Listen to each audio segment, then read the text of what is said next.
is that a report was coming out from the Tampa Bay Buccaneers camp. And I didn't know about the situation that was brewing down there until about 5 to 10 minutes before this show started. Have you heard about Chris Godwin's wife and Todd Bowles, head coach of the Tampa Bay Buccaneers, and everything going on social media? Now, there was a report that Todd Bowles said that the Bucs subbed Chris Godwin out more than usual on Sunday because he's more banged up than most. That contributed to his lack of receptions on the day, but his touchdown run was huge. Yeah. So then Mrs. 15, Mrs. Godwin, she said the claim versus the receipt. Chris played half a snap less than his season average of 52 and a half snaps per game. So that is not true, what he just said. And then she would also go on to say, I'm not sure why we are just blatantly lying here, regardless of how banged up Chris is. He continues to work his ass off, hasn't missed a game, continues to run great routes and get open. Love that she's doing objective football analysis. Yep.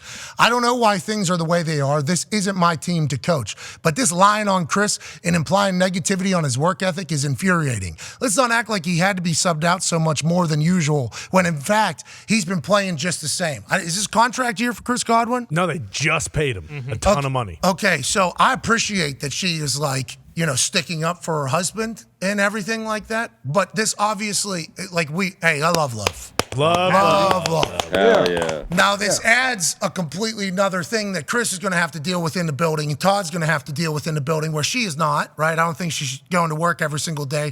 So they're going to have to handle this entire thing it adds. And then she followed up with a response the following day in response to the reaction to everything that she posted and said.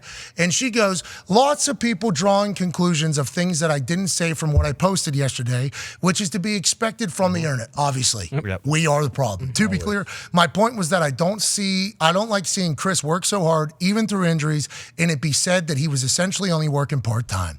That just wasn't true, so it was frustrating to see. And because of how he prides himself on working hard no matter what and not using injuries as an excuse, that felt like implying negativity on his work ethic. But I am hopeful and excited for the next game, as I always am, and it's always go Bucs. That doesn't change. Nice. All right, so that clears it all up. We're good. That clears it all up. Now, ending. the only reason why I bring that up is because we have a former head coach in the NFL, obviously a former assistant coach in the NFL. These things obviously much more prevalent these days with the ability to post on social media and everything to be seen and heard. Shout out to the internet, how she said.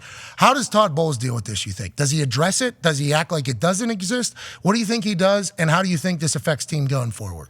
No, you don't need the distraction, and I'm sure he'll address it with Chris.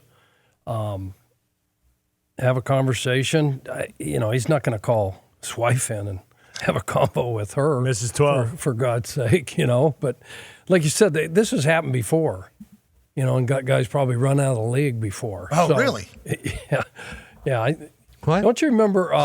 Chuck, One. What are you talking about? Cortland Finnegan. Remember Cortland? Oh, yeah. Tennessee Titan. He's the one that fought Andre Johnson. Yes. Had a long career. Good ball player.